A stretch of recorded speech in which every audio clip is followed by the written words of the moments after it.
So, ayun na nga, dumating na nga yung order ko from TikTok shop. And, grabe, craving satisfied talaga. And syempre, ayan, binubuksan na nga natin ang ating order dahil gusto na natin siyang matikman.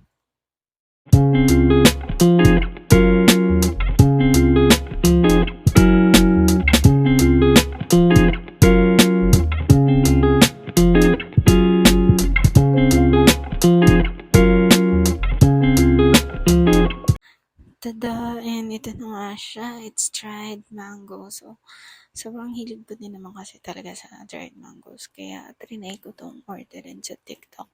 And it's really worth it.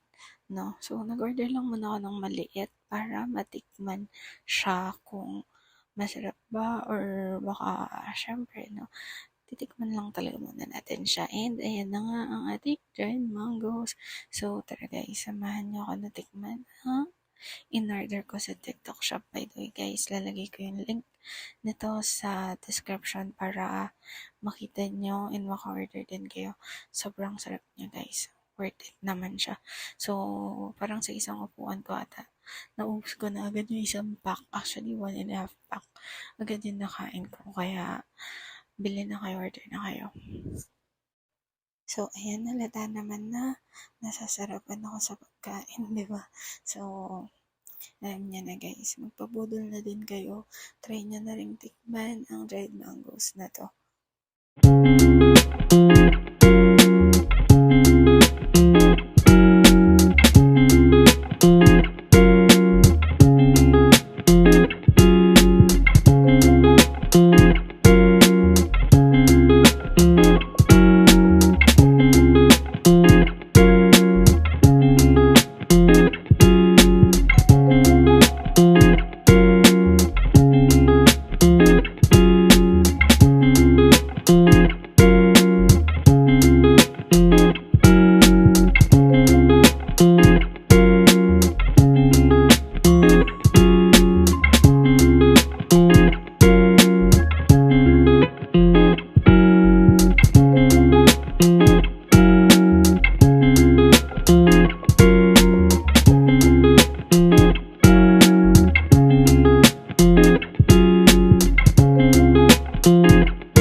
So, ayan na nga ang kanyang picture para makita niyo siya.